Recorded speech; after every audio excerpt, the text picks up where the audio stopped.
Good morning. It's time for morning coffee with Sandy. How do you like my jug of coffee this morning, huh? And what if I was right all along? What if life really is this awesome and we're so incredibly lucky to get to celebrate it and to get to celebrate it together? Thanks for being here and having coffee with me. Yesterday, I was in Los Angeles, in Torrance actually, to celebrate my daughter's birthday. We're part of the same little quarantine. We hang out together whenever we can. My son, my daughter-in-law, my boyfriend, and my grandson. It's a pretty good quarantine, I must say. We had a blast. She had a Zoom dance party with her friends and of course us, and we all dressed up and sang songs, and man, we had a fabulous day. Played cornhole, decided that was a disgusting name. Somebody suggested Happy Bags, and I'm not sure that's any better, but we did have a fabulous day. And in spite of having a fabulous day, there's this feeling of who's missing and why can't we all be together?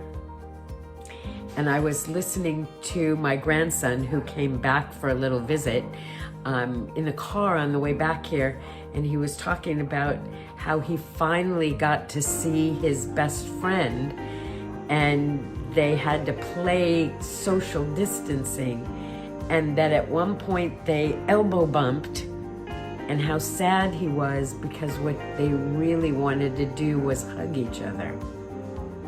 That's really something when a 9-year-old tells you how much he misses hugging his best friend.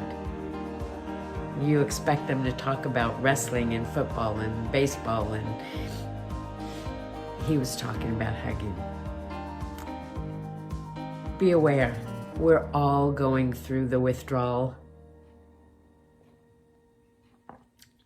Not being able to hug is probably the hardest thing about,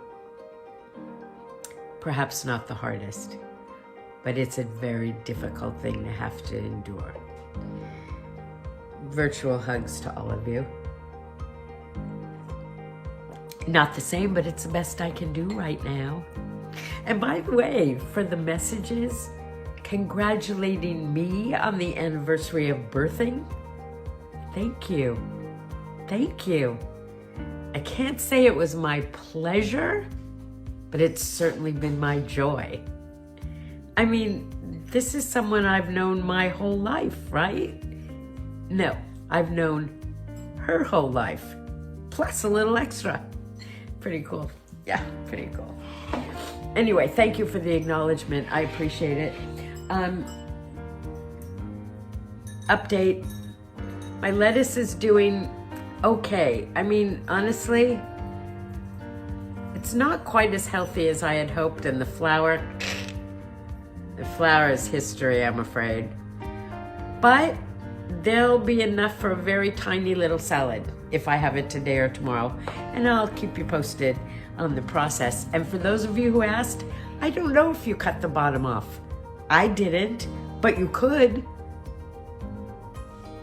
I just know it's fun to grow the lettuce. Have you noticed that rather than seeing all these pictures of, oh, I went out and look at what my food looked like, or I'm stuck inside and look at this great thing I made, people are showing their gardens. They're showing the bounty of what came from their gardens. How incredible is that? In the face of all that's going on, there's still life popping up through the ground. Celebrate that. Celebrate life. Celebrate what you have. Having loss actually makes us notice, if we open our eyes, all that we still have, and we have so much to be grateful for. Like, my mom's gonna be 97 years old tomorrow. How lucky am I to still have that woman in my life? And my favorite aunt is going to be 90 the day after. Life is good. Life is good. Celebrate what there is to celebrate. And sometimes you gotta make a little noise.